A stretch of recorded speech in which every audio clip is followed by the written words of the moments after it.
Satellite வச்சு தேடுறாங்க. அவங்க பேசுறாங்க, என்ன கூப்பிடுறாங்க, எல்லாமோ கேட்க சுத்தம். அப்ப நான் என்ன நினைச்சேன், மயக்கம் முழு மயக்கம் கிட்டத்தட்ட இருக்கிறேன். சின்ன உணர்வு தான் எனக்கு இருக்கு. நான் என்ன நினைச்சேன், வீரப்பன் தான் தேடி வர்றான், அப்ப நம்ம பேசக்கூடாது, நம்ம இருக்கட்டும் தெரிஞ்சிருவோம் அப்படின்ட்டு பேசாம இருக்கிறேன். பிறகு அதுல வந்து மாரசாமின்னு ஒரு ஹெட் கான்ஸ்டபிள், இப்ப ஒரு எஸ்ஐ ரிட்டையர்ட் ஆயிட்டாரு. அவர் என் டீம். அவர் வந்து என்னுடைய கால் சைன் ஆல்பா 3. அவர் ஆல்பா 3 சார், ஆல்பா 3 சார். அவர் குரல் கேட்டதும் எனக்கு நம்ம டீம் வந்துச்சு. ஆமா தெரிஞ்சு அப்படிங்கிற சச்சைட் அப்படி அடிக்கிறாங்க. என்கிட்ட இருந்து ஒரு 15-20 அடி தள்ளி ஒரு புலி, வறுப்புலி இந்த ரத்த வாசத்துக்கு வந்துருச்சு. பயம் இல்லைன்னு சொல்றவன்லாம், நான் மரணத்துக்கு பயப்படுவான்னு சொல்றவன்லாம் பொய் சொல்றான்னு அர்த்தம். எல்லாருக்கும் உண்டு. அதை ஓவர் கம் பண்றதா ஒருத்தருக்கு ஒருத்தர் வித்தியாசப்படும். வாழ்க்கையில பெரிய வண்டி ஓட்டுனதே கிடையாது. அவங்க பெரிய வண்டியை கையில கொடுத்தாங்க. அதுவும் வந்து ஏர் பிரேக், இதெல்லாம் நமக்கு தெரியாது. 27 பெண்டு மேல உச்சி குத்து ஏறி போகணும். உண்மையிலேயே நான் தான் தெரிஞ்சிருந்தா வீரப்பன் அவர் ரிஸ்க் எடுத்து சுட்டிருப்பான். அவன் உயிரே போகுதுன்னு நினைச்சா கூட அது ரிஸ்க் எடுத்திருப்பான். என்னுடைய ஆத்திரம் கத்துறேன், வந்துட்டேன்டா, திருப்பி வந்துட்டேன்டா, உன்னை முடிக்காம நான் போக மாட்டேன்டா, வாடா வந்து சுட்டு பாடுறா அப்படின்னு சொல்லி என்னென்ன பேச முடியுமோ கெட்ட வார்த்தை எல்லாம் பேச.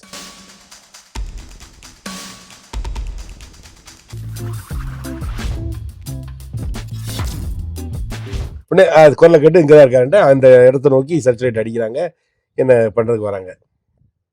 இதையும் எல்லாரும் கதைன்னு தான் சொல்ல போகிறாங்க, இல்லை நம்ப மாட்டாங்க. ஆனால் உண்மையிலே நடந்தது. பாருங்க, கடவுள் எப்படியெல்லாம் ஒரு மனிதனை வந்து கடவுளா, அது ஒரு பெரிய சக்தி இருக்குது. ஆமாம், கடவுள்னு பேர் சொல்லலாம், மிகப்பெரிய சக்தின்னு சொல்லலாம், என்ன வேணாலும் சொல்லலாம். நமக்கு மேலே ஏதோ ஒன்று இருக்குது, அது உறுதி. அது அதோடைய செயல்பாடான்னு தெரியல. சர்ச்சுலேட் அப்படி அடிக்கிறாங்க. என்கிட்ட இருந்து ஒரு 15-20 அடி தள்ளி ஒரு புலி, வறுப்புலி இந்த ரத்த வாசத்துக்கு வந்துருச்சு. அங்கேயும் மேலேயும் ரத்த வாசம், கீழே அது காட்டுக்குள்ள திக் ஃபாரஸ்ட்குள்ள விழுந்திருக்கிறேன். ரத்த வாசம், புலி வந்து அப்படியே ஒரு பதுங்கின நிலைமை ரெடியா இருக்குது.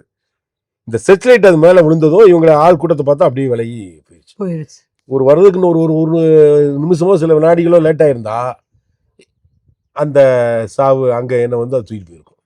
இதுக்கு இதெல்லாம் பிறகுதான் அவங்க பையங்க சொல்றாங்க, கடவுள் தான், பிறகு பையங்க தான் எல்லாம் சொல்றாங்க. பிறகு என்ன தூக்கிட்டு போயிடுறாங்க,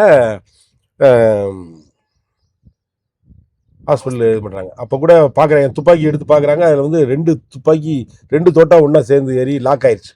நான் தற்கொலை பண்ணியிருந்தா கூட முடியாது, ஏன்னா இது லாக் ஆயிடுச்சு, ரிலீஸ் ஆகாது. ஆட்டோமேட்டிக் அடிச்சதுனால வேகமாக போகிறதுனால 2 தோட்டா ஏறி இதாயிடுச்சு. சப்போஸ் வீரப்பன் தான் என்னாலையும் சுட்டுக்க முடியாது, ஏன்னா 2 தோட்டா போன பிறகு அதை ரிலீஸ் பண்ணி அடிக்கலாம் நமக்கு உடம்புல சத்தும் இல்லை, டைமும் இல்லை. ஆனா அவ்வளவு கிட்ட வீரப்பன் உங்களை பார்த்தாரு இல்ல சார், கிட்டத்தட்ட ஒரு 30 அடி கூட. அவ்வளவுதான். அப்புறம் எப்படி உங்களை விட்டுட்டு போனாரு? ஏன்னா எய்மே நீங்க மட்டும் தான் டார்கெட்டே, அப்ப எப்படி விட்டுட்டு போனாரு சார்? உண்மையிலேயே நான் தான் தெரிஞ்சிருந்தா வீரப்பன் அவர் ரிஸ்க் எடுத்து சுட்டிருப்பான். அவன் உயிரே போகுதுன்னு நினைச்சா கூட அது ரிஸ்க் எடுத்திருப்பான். வீரப்பன் பொதுவாக ரிஸ்க் எடுக்க மாட்டாப்ல. ஏன்னா வீரப்பனுக்கு வந்து கடைசி வரை தான் உயிரோட வாழணுங்கிற அந்த ஒரு எண்ணம் இருந்தது. அதனாலதான் இவ்வளவு நாள் உயிரோட இருந்தாப்ல. உயிரோட இருக்கிறதுல வீரப்பனுக்கு நிறைய விருப்பம். அதனால தேவையில்லா ரிஸ்க் எல்லாம் வீரப்பன் எப்பவுமே எடுத்தது கிடையாது. நேருக்கு நேரு சுட்டதும் கிடையாது. எல்லாம் ஒளிஞ்சிருந்து அடிக்கிறது தான். கடவுளுடைய செயல் தான் நினைக்கிறேன். அதுவும் இந்த ரத்தம் உருண்டு வந்தேன் இல்லையா, வாயிலிருந்து மூக்கிலிருந்து ரத்தம் போகல, எல்லா ரத்தம் என் முகத்துல ஏறி அப்படியே ஒரு கரிஞ்சி உப்பா என் முகத்தையும் மறைச்சிருச்சு. எங்க அம்மாவாலே என்ன நான் தான் கண்டுபிடிக்க முடியாது. ஏன்னா முகம் பூரா கரிஞ்சி உப்பா ரத்தம் படிஞ்சிருக்குது, எப்படி கண்டுபிடிக்க முடியும்? அதனால அவன் பாக்குறான். ஆனா அவனோட என்னன்னா, ஓடி வர்றோம், பின்னாலே துரத்திட்டு வராங்க. அவங்க அப்படித்தான் நினைக்கிறான். நான் விழுந்ததெல்லாம் அவங்களுக்கு தெரியாது. நம்ம ஓடி வர்றோம், பின்னாலே அடி வாங்கின பிறகு ஒருத்த போலீஸ்காரன் வரான் பாரு, 5-6 குண்டு போனது நினைச்சான். ஒரு ஆள் இல்ல, நிறைய பேர் ஒளிஞ்சு அடிக்கிறாங்கன்னு தான் அவர் துப்பாக்கி கீழே போட்டு ஓடுனது. இதுதான் நடந்தது. இன்னைக்கு இந்த ரத்தம் தான் அடிபட்டு உடம்பு போனாலுமே அதே ரத்தம் குடிச்சும் காப்பாத்திருக்கு, உங்களை மறைச்சும் காப்பாத்து, குடிச்சு காப்பாத்தது இல்லை. நிச்சயமா இந்த மாதிரி ஆயிடுச்சு. இதுக்கப்புறம் எப்படிதான் சார் நீங்க உயிர் பிழைக்கிறீங்க? இல்லை, என்னை வந்து கூட்டு போயிடுறாங்க. சாம்ராஜ்நகர் கவர்மெண்ட் ஹாஸ்பிட்டல் போகிறாங்க. அங்கேருந்து கொஞ்சம் சீரியஸாக இருக்கிறதுனால மைசூரில் பசப்பா மெமோரியல் ஹாஸ்பிட்டல், ஒரு பெரிய ஹாஸ்பிட்டல், நம்மள லோக்கலில் பெரிய ஹாஸ்பிட்டல் இருக்குல்ல, பேரச்சனோ அந்த மாதிரி ஹாஸ்பிட்டல் மாதிரி, அங்கே ஒரு ஃபேமஸ் பசப்பா மெமோரியல் ஹாஸ்பிட்டல், அங்கே கொண்டு போகிறாங்க. அங்கே கொண்டு போய் முதல் உதவியெல்லாம் செய்கிறாங்க. குண்டுகள் எனக்கு போன குண்டெல்லாம் எடுக்க முடியாது, லைலாக்கும் எடுக்க முடியாது. சாருக்கு வந்து மேஜர், தமிழ்ச்செல்வன் சாருக்கு வந்து மேஜர் ஆப்ரேஷன் பண்ணணும்.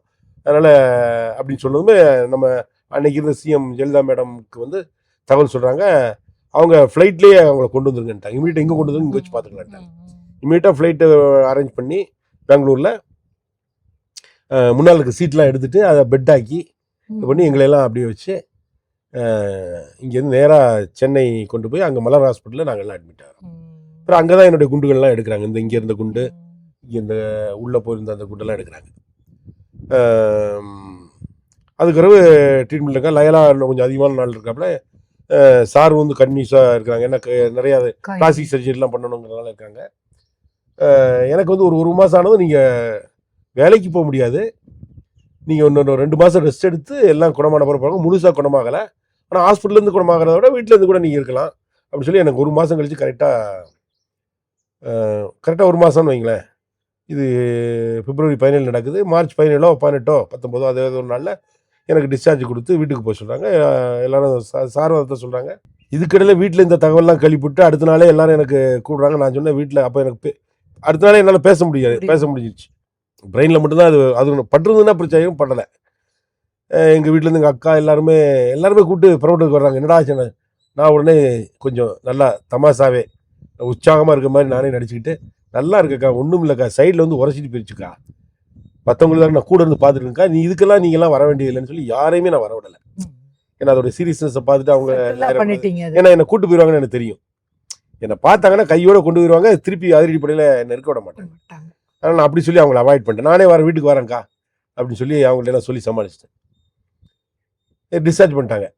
சரி வீட்டுக்கு போங்கன்னு சொன்னால் எஸ்பி சாரும் வீட்டுக்கு போன வசதி அப்படிங்கிறாரு. இப்போ எப்போ குணமாவது அப்போ நீ வந்தால் போதும் அப்படிங்கிறாரு. ஆனால் எனக்கு மனசே கேட்கல. வீட்டுக்கு போய் அங்கே என்ன பண்ணுறது, நம்மளை அடிச்சிட்டான். மனிதனுக்கு மரண பயம் உண்டு. எல்லா மனிதனுக்கு பயம் இல்லைன்னு சொல்கிறவங்களாம், நான் மரணத்துக்கு பயப்படுவான்னு சொல்கிறவங்களாம் பொய் சொல்கிறான்னு அர்த்தம். எல்லாருக்கும் உண்டு. அதை ஓவர் கம் பண்ணுறது தான் ஒருத்தர் வித்தியாசப்படும். ஏன்னா பிறக்கும் போதே சாவும் கூடயே தான் நம்ம கூடயே பிறகு. ஒரு சின்ன குழந்தை உடனே இறந்து போகுது ஹாஸ்பிட்டல்லையே, சின்ன பையன் ஆக்சிடென்ட்டில் இறந்துடுறாங்க, கிணத்துல விழுந்துடுறாங்க. ஏன் நல்லா ஆரோக்கியமாக இருக்கிற ஆளுங்க 40 வயசுல ஜிம்மில் இறந்து போயிடுறாங்க. வலிக்கு விழுந்த பாத்ரூமில் வலிக்கு விழுந்து இறந்து போனவங்க இருக்காங்க. இருந்தாலும் மரணம் வந்து தப்பிக்கவே முடியாது. அது நம்ம கூடயே தான் இருக்குது. எப்போ வேணாலும் வரும். வரலன்னா அது நினைச்சா வராமல் இருக்கும். நம்ம கூட்டிட்டு நான் அதான் இந்த கொஞ்ச நஞ்சு இந்த பயமும் போயிடுச்சு. இந்த சம்பவத்துக்கு பிறகு எனக்கு இனிமே நம்ம வந்து வந்தா வரட்டும் வரணும், ஆனால் இவனை விடக்கூடாது. அடிச்சு பார்த்தா முடியலை, நம்மளும் தப்பிச்சிட்டோம். இதுக்கு மேலே நம்ம வந்து வீட்டுக்கு போகிறதெல்லாம் கோலத்தனம், போகக்கூடாது அப்படின்னு சொல்லி நேராக யார்கிட்டையும் சொல்ல அங்கேருந்து கிளம்புனா நேராக பண்ணாரிக்கே வந்துட்டேன். கோயம்புத்தூர் போகிறேன். கோயம்புத்தூரில் தான் நம்ம எஸ்பி சார் தமிழ்ச்செல்வன் சார் அடிபட்டு ஹாஸ்பிட்டல் இருந்ததுனால சஞ்சய் வரா சார் கோயம்புத்தூர் எஸ்பியாக இருந்தாங்க. அவங்க தான் இன்சார்ஜ். ஏற்கனவே அவங்க தான் எங்களுக்கு முதல் எஸ்பியுமே. ரொம்ப அருமையான ஒரு மனிதன். என் புக்கில் நல்லா எல்லாமே விவரமாக எழுதியிருக்கேன் இந்த சம்பவங்களை பற்றி. டெல்லி கமிஷனராக இப்போ இருக்கிறாரு. இந்த மாதம் போன மாதமும் ரிட்டையர்டு அவர். ஆமாம், அவர் இருக்கிறாரு. அவரை போய் நேராக பார்த்தேன். சரி நவாஸ் என்ன இப்படிலாம் ஆகிப்போச்சு, நீங்கள் போய் வீட்டுக்கு போய் ரெஸ்ட் எடுத்துகிட்டு மெதுவாங்க, நீங்கள் அங்கே வேறு எங்கேயும் போக மாட்டீங்க, உங்கள் குணம் எனக்கு தெரியும், ஆனால் ரெஸ்ட் எடுத்துட்டு வாங்க அப்படிங்கிறாரு. இல்லை சார் நான் கேபுக்கு போகிறேன், நான் வீட்டுக்கெல்லாம் போக மாட்டேன், அவர் முடிக்காமல் நான் வீட்டுக்கு போக மாட்டேன் சார் அப்படிங்கிற சொல்லி பார்க்குறாரு. நான் கேட்க மாட்டேன்னு தெரிஞ்சு போச்சு. சரி போங்கிறாரு சொல்கிறாங்க. அதுக்குள்ள ஒரு கேள்வி கேட்டார் என்கிட்ட. எனக்கு நான் கண் கலங்கிருச்சு. எனக்கு இந்த நான் ஹாஸ்பிட்டல் இருக்கும்போது விசாரிப்பாங்க இல்லையா, அதில் விசாரிக்கும் போது இந்த இவங்களெல்லாம் கொஞ்சம் வேற பிடிச்சிருக்காங்க. இந்த துப்பாக்கி சொந்தக்காரங்களெல்லாம் கொஞ்சம் வேற பிடிச்சிருக்காங்க. அவங்க வந்து பிடிபட்டவங்க என்ன சொல்லுவாங்க, நான் யானை வேட்டையாடினேன், நான் சந்தனக்கட்டை வெட்டினேன், நான் மானை அடித்து ஊரில் விற்றேன், அதனால தான் நான் காட்டுக்குள்ளே போனேன்னு அவங்க சொல்ல மாட்டாங்க. பிடிபட்டாங்க நாங்கள் மான் அடிக்கிறதா யானை வேட்டையாடுறதா மோகன் நவாஸ் சாருக்கு யாரோ தப்பாக சொல்லி கொடுத்தாங்க, அதனால் அவர் எங்களை அடித்து ரொம்ப துன்புறுத்திட்டார், அவருக்கு பயந்து நாங்கள் காட்டுக்குள்ளே போயிட்டோம், வேறு வழி இல்லாமல் தான் இது பண்ணோம், இல்லைன்னு நாங்கள்லாம் போயிருக்க மாட்டோம். அதாவது என்னால் தான் அவங்கெல்லாம் காட்டுக்குள்ளே போய் வீரப்பட சேர்ந்த மாதிரி ஒரு புதுசாக ஒரு ஸ்டேட்மெண்ட் வந்துருச்சு. எங்களை சில அதிகாரிகளும் விசாரித்தவங்க டீப்பாக அதை பற்றி விசாரிக்காமல் என்னை பற்றி தெரிஞ்சிருக்காது இல்லையா, அவங்க அதை பற்றி இதெல்லாம் எஸ்பிடி அந்த மாதிரி ஏதோ நவாஸ் கொஞ்சம் கடுமையாக நடந்துருப்பாப்புல இருக்குது, அதனால தான் இவங்களாம் அவங்க போய் சேர்ந்தாம்பல இருக்குது அப்படிங்கிற மாதிரி சொல்லிட்டாங்க. அப்போ ஒரு வார்த்தை கேட்டார் சஞ்சய் ராசன், எனக்கு அது மனசில் இருக்குது. How they alienated against you Nawaz அப்படின்னாரு. கிராமத்துக்காரங்க பூரா உனக்கு எதிராக எப்படி திரும்பினாங்க, கிராமத்துக்காரங்க பூரா இல்லை, அந்த குறிப்பிட்ட கிராமத்துக்காரங்க எப்படி திரும்பினாங்க, நீ தான் ஏற்கனவே அவங்க கூட ரொம்ப நல்லா பழகிறவனாச்சே. ஏன்னா என்னுடைய வண்டி வந்து போலீஸ் வண்டி மட்டும் இல்லை, அந்த மலை கிராம மக்களுக்கு ஆம்புலன்ஸ் ம். எது நடந்தாலும் என் வண்டி தான் போய் அவசர ஆத்திரத்துக்கு. அவங்கள கூட்டி சத்தியமங்கலம் ஹாஸ்பிட்டலுக்கோ சாம்ராஜ் நகருக்கு கொண்டு போயிருவேன். அங்கெல்லாம் வந்து லேடிஸ்க்கு உங்களுக்கு தெரியாது இல்லை, குழந்தை குறுக்க விழுந்துருப்பாங்க. எங்கள் ஊர்ல எல்லாம் குறுக்க விழுந்துரும் அப்படிம்பாங்க, பிரசவம் ஆகாது. இவங்களுக்கு இந்த மக்களுக்கு அதை பற்றி தெரியாது. இது ஏதோ கடவுளுடைய செயல், இது ஏதோ பிழைக்காதுன்னு சொல்லி அந்த அந்த அம்மா அப்படியே உயிரோட சாக விட்டுருவாங்க. ஏன்னா அவங்களுக்கு பிரசவம் பார்க்க முடியாது, குழந்தை ஆப்ரேஷன் பண்ண தெரியாது, ஹாஸ்பிட்டலுக்கு கொண்டு போக மாட்டாங்க, கடவுள் கூத்தொண்டு விட்டுருவாங்க. நான் போனப்பறம் அந்த சம்பவத்துக்கு நான் ஒத்துக்கிறதே இல்லை. அவங்கள ஏற்ற வேண்டிய வண்டியில் ஏற்ற வேண்டிய நேரம் சத்தியமங்கலம் கொண்டு போய் உயிரை காப்பாற்று, குழந்தை இது பண்ண வேண்டியது இந்த மாதிரி. அது மாதிரி அடிபட்டவங்க எல்லாத்துக்குமே அது பண்ணுவேன். அதனால் இப்படிலாம் உதவி செஞ்சு இவ்வளோ நட்பாக இருந்தும் எப்படி உனக்கு எதிராக அந்த கிராம மக்கள் திரும்பினாங்க அப்படிங்கிற அளவுக்கு அவர் வந்து எனக்கு அப்படியே அழுக வந்துருச்சு, கண்ணெலாம் இதாகிடுச்சு. சார் இது வந்து சார் என்னை பொறுத்தவரையில் சார் வீரப்பன் எதிரி தான், சட்டத்துக்கு புறம்பா இந்த மாதிரி கடுமை யானை அடிக்கிறது எல்லாருமே எனக்கு எதிரி தான் சார். வீரப்பனை மட்டும் பிடிக்க வந்திருந்தா நான் அவனை மட்டும் பிடிக்க போவேன். இதை பார்த்துட்டு சும்மா இருக்க முடியாது. யானை வேட்டை ஆடுறவன் இவங்களெல்லாம் நான் கொஞ்சம் கடுமையாக நடந்துக்கிட்டேன் சார். அவங்கள தேடினா அவங்க எனக்கு பயந்து காட்டுக்குள்ளே போனது உண்மை தான் சார். அவங்கள வீரப்பன் மூளைச்சலை செஞ்சு சேர்த்துட்டான் சார். எனக்கு அதனால் எனக்கு குற்றம் சொல்கிற மாதிரி எனக்கு ஆனது கண்ணில் இதாகிடுச்சு. கண்டிப்பா அவர் நவாஸ் அப்படிலாம் கேட்கல, நவாஸ் இல்லை நீ போ நவாஸ் சொல் போ அப்படின்ட்டாரு. இப்போ அவருக்கு சல்ட் அடிச்சு நேரா எல்லாருமே அந்த இடத்துல அந்த உணர்ச்சி வரும் இல்லை சார், அந்த மாதிரி போது அதாவது prove பண்ண வேண்டிய வீரனுக்கு நேர்மையானவனுக்கு எப்பவுமே யார் மகாத்மா காந்தியை கூட இப்போ கிரிட்டிசைஸ் பண்றவங்க எத்தனை பேர் இருக்காங்க. இருக்காங்க. அவருடைய வாழ்வே அதனாலதான் இழந்தாரு, எதுவுமே இல்லை. ஆனாலும் அவர் சொல்லுவாங்க, எல்லா இதை பற்றியும் சொல்லத்தான் செய்வாங்க. அந்த மாதிரி எனக்கு அந்த ஏதாவது சொல்லிட்டு வந்துட்டேன். வந்தது நேராக பண்ணாரி முகாமுக்கு போகிறேன்.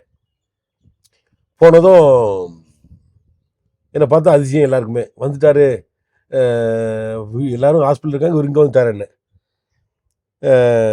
துப்பாக்கி கேட்டேன், என்னுடைய துப்பாக்கி கொடுத்தாங்க. என்னுடைய துப்பாக்கி வாங்கியாச்சு. வண்டி ஜீப்பு அதான் அடிபட்டுருச்சே, ஒர்க் ஷாப்பில் இருக்குது. வேறு வண்டி கேட்க சார், ஒரு ஜீப்பும் இல்லை சார், என்ன செய்யறதுன்னாங்க. இல்லைப்பா நான் உடனடியாக போகணும், பாசனூருக்கு போகணும் அப்படின்னு. சார் இருங்க சார், நாங்கள் டிரைவர்லாம் வந்து வேறு பெரிய வண்டியில் போட்டு அனுப்புவோம், இப்போ நான் போயாகணும் அப்படின்னு சொன்னேன். சார் பெரிய வண்டி தான் இருக்குன்னாங்க. நான் வாழ்க்கையில் பெரிய வண்டி ஓட்டுனதே கிடையாது. அவங்க பெரிய வண்டியை கையில் கொடுத்தாங்க, அதுவும் வந்து ஏர் பிரேக். அது வந்து எப்போனாலும் கவுத்துரும் நம்மளை, அந்த இது நமக்கு தெரியாது. 27 பெண்டு மேலே உச்சி குத்து ஏறி போகணும், ரொம்ப கஷ்டம் சார் அது. ஆமாம். நான் அந்த வண்டி எடுத்தேன், ஸ்டார்ட் பண்ணேன், என்ன நடந்தலாம் அந்த அன்னைக்கு நடந்த மாதிரி தான். அதெல்லாம் பற்றி யோசிக்கல. பள்ளத்தில் விழுந்துருவோம், நமக்கு வண்டி ஓட்ட தெரியாது, பெரிய வண்டி போய் திரும்புறதெல்லாம் கஷ்டம். 2 தடவை ரிவர்ஸ் எடுத்து தான் அந்த வளைவில் திருப்பணும். இதெல்லாம் முடிகிற காரியமா எதை பற்றி நமக்கு மரணத்து மேலே அந்த பயம் போயிருச்சு அந்த நேரத்தில். எனக்கு நம்மளை அடித்தான், நம்ம அடிபட்டோம், ஒரு ஆள் செல்வராஜ் இறந்துட்டாரு. என்னால் எனக்கு எய்ம் வச்சு தானே அவங்களாம் பாடி விட்டாங்க, விடக்கூடாது வீரப்பன் அப்படின்னு சொல்லிட்டு நான் அந்த வண்டி எடுத்துகிட்டு எப்படி ஸ்டார்ட் பண்ணேன், ஸ்டார்ட் பண்ணாலும் தெரியும், கீர் போட தெரியும், எல்லாம் தெரியும். அந்த 27 பெண்டு அவ்வளோ ஒரு வண்டி ஓட்டி பழக்கம் இல்லை, பெரிய வண்டி ஓட்டியே பழக்கம் இல்லை. ஆனால் எடுத்து 27 பெண்டு ஏறி தாண்டி திம்பம் தாண்டி கொள்ளையாளர் ரூட்டில் போய் எங்கே ஆம்புஸ் பண்ணானோ வீரப்பன் எங்களை எங்கே அடித்தான் அதே இடத்துல வண்டியை நிப்பாட்டி அங்கேருந்து கத்துறேன். என்னென்ன கெட்ட வார்த்தை சொல்ல முடியுமோ அவ்வளோ கெட்ட வார்த்தை, எங்கள் ஊர் பாச கத்துறேன். இங்கே வீரப்பன் இருந்திருக்க மாட்டாப்ல. ஆனால் என்னுடைய ஆத்திரம் கத்துறேன், வந்துட்டேன்டா, திருப்பி வந்துட்டேன்டா, உன்னை முடிக்காம நான் போக மாட்டேன்டா, வாடா வந்து சுட்டு பாடுறா அப்படின்னு சொல்லி என்னென்ன பேச முடியுமோ கெட்ட வார்த்தை எல்லாம் பேசிட்டு ஆத்திரத்தில் பேசிட்டு பிறகு பஸ் எல்லாம் வந்துருச்சு. ரெகுலராக வர்ற பஸ் ஒன்று வந்தது, வேறு வண்டி வந்து எல்லாம் என்ன பார்த்து நிப்பாட்டிட்டு மக்களுக்கு ஒரே சந்தோஷம். எஸ்ஐ வந்துட்டார், ஏன்னா நான் வரமாட்டேன், இறந்துருவேன், வீரப்பனை இவரை முடிச்சிட்டாரு அப்படிங்கிற மாதிரி ஒரு தாட்டை அந்த அப்புறம் பண்ணிட்டாங்க. அதில் தப்புன்றவங்களுக்கு சந்தோஷமும், என்னை நம்பி இருந்தவங்க சாதாரணமாக நல்லவங்களுக்கெல்லாம் ரொம்ப வருத்தமாக இருந்தது. பார்த்தோம் எல்லா பஸ்ஸில் எல்லாம் இறங்கி வந்து எல்லாம் கட்டி தூக்க சந்தோஷப்பட பெரிய இருந்தது. அதை பார்த்து இன்னும் கொஞ்சம் இதாகிடுச்சு. அங்கேருந்து ஒரு லாரி டிரைவரே லாரி ஓரமாக நிப்பாட்டி என் பஸ் எடுத்து ரிவர்ஸ் போட்டு திருப்பி போகிறதுக்கு ஏற்பாடு பண்ணி கொடுத்தாரு. எடுத்துகிட்டு வந்து கேம்புக்கு வந்தாச்சு. மறுபடியும் டீம் எல்லாம் வர வச்சு அடுத்த நாள்லேருந்தே நாங்கள் இங்கே ஆப்ரேஷன் ஆரம்பிச்சோம். அப்பவும் அப்பப்போ மூக்குலேருந்து ரத்தம் ஓடிக்கிட்டு தான் இருக்கும். இல்லை அடிக்கடி தண்ணி சுடுதண்ணி குடிச்சாங்கன்னு வேறு வழி இல்லை. ஏன்னா அந்த அடிபட்டது வந்து நேராக ஃபஸ்ட்டு அட்டாக் இங்கே உள்ளே போய் இங்கே பார்த்தீங்கன்னா உங்களுக்கு தெரியும், இதில் போய் அடித்து பல்லு உள்ளே போய், ஏன்னா குண்டு வந்து ஒரு இடத்துல கிட்டானதும் திசை மாறும். இங்கே பட்டது திசை மாதிரி உள்ளே போய் இந்த பல்லுக்கு மேலே கூட இந்த மேல் பல்லெல்லாம் உடைச்சிட்டு உள்ளே போய் இந்த முக எலும்பையும் உடைச்சிச்சு. போக போக அது வந்து இது வந்து திருநாத்திரி துப்பாக்கியோ SLRO இல்லை, பிரீச் லோடும்பாங்க, 4-5 குண்டு ஒரே இடத்துல உருண்டை உருண்டையாக இருக்கும். ம். அது பரவலாக வந்து அடிக்கும். ம். அதில் ஒரு குண்டு தான் எனக்கு பிடிச்சிருக்கு. பிடிச்சது போய் வேகம் குறைஞ்சி எலும்பெல்லாம் உடைச்சிட்டு மூளை பக்கத்தில் போய் கரெக்டாக இதுக்குள்ளே நின்றுச்சு. போகும்போது 2-3 ட்ராவல் பண்ணுது இல்லையா, அதில் வந்து இந்த நரம்புகள் பூராமே இந்த முகத்துக்கு வர உணர்ச்சி நரம்புகளோ அந்த சப்ளை பண்ணுற வெசல்ஸ், பிளட் வெசல்ஸ் எல்லாமே அடிபட்டுருச்சு. அதில் வந்து எனக்கு இந்த பாதி முகத்தில் எனக்கு வந்து எந்த ஒரு உணர்வும் இருக்காது. இருக்காது.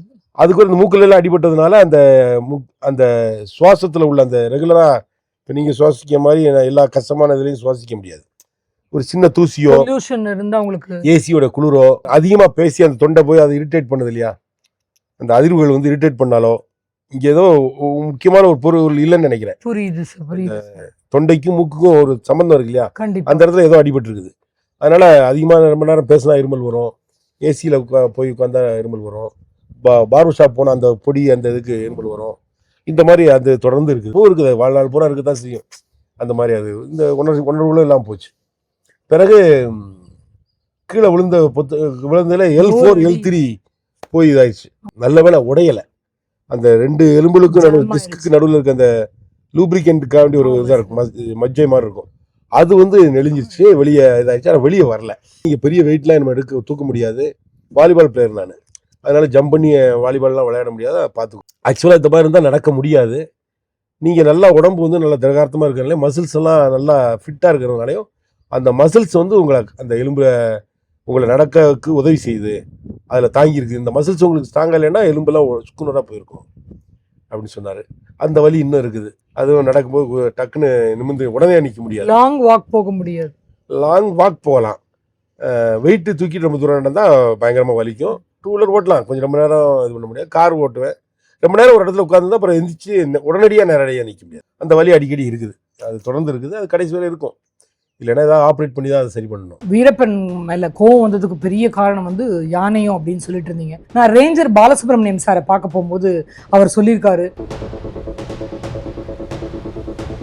தானிக்கண்டின்னு ஒரு கிராமம் இருக்குது, அந்த கிராமத்தில் யாரையும் பார்க்குறாங்க, தேவையில்லாத மிச்ச துப்பாக்கிகள்லாம் அவர்கிட்ட அந்த இதை ஒப்படைச்சிட்டு ஒழிச்சு வைக்க சொல்லிட்டு போயிடுறாங்க. அப்புறம் நாங்கள் அவரை பிடிச்சி அந்த துப்பாக்கியெல்லாம் கைப்பற்றிட்டோம். யூனிஃபார்ம் மேலே கொஞ்சம் சுருட்டி வச்சுட்டு பண்ணாரியம்மன் ஒரு அப்படியே மனசார ஒரு கும்பிடு விட்டு அப்படியே கொண்டு இருக்கிறாங்க. டாக்ஸ் போட்டதுனால காலில் தண்ணி ஊற்றி காலை கழுவிட்டு அப்படியே இறங்கிடும். ஒரு சின்ன கொப்பளம் கூட எங்களுக்கு வந்ததில்லை. கேரளா பார்டரில் ஆட்டுமலைன்னு ஒரு பெரிய மலை, திக் ஃபாரஸ்ட். நாங்கள் போகிறோம், என் கூட வர்றவங்கலாம் என்னை திட்டுறாங்க, இந்த மாதிரி கூப்பிட்டு போகிறாரு, இவ்வளோ ஒரு உயரத்தில் இவ்வளோ இடம் தெரியாமல் தடம் தெரியாமல், எந்த வழிகாட்டியும் எங்களுக்கு இல்லை. பீடி குடித்தா ஸ்மெல் தெரிஞ்சிடும். சினிமாவுக்கு போனால் ஆசைப்பட்டாலும் வெளியே வந்தால் மாட்டிக்கிடுவான். குடித்தா தண்ணிலை தவறி எங்கிட்ட தப்பாக போய் மாட்டிக்கிடுவான். பெண் சவகாசம் இருந்தாலும் மாட்டிக்கிடுவான். அது நான் டயர்டில் அப்படி படுத்துருக்கிறேன், மரம் இருக்குது, அடர்த்தியாக இருக்குது. திடீர்னு பார்த்தா அந்த மரமே மேல் மண்டையே ஆடுது. ஒரு யானை எடுத்தா தான் அந்த மாதிரி ஆடும், இல்லைன்னா மரம் ஏன் ஆடுன்னு பார்த்தா அதுலேருந்து ஒரு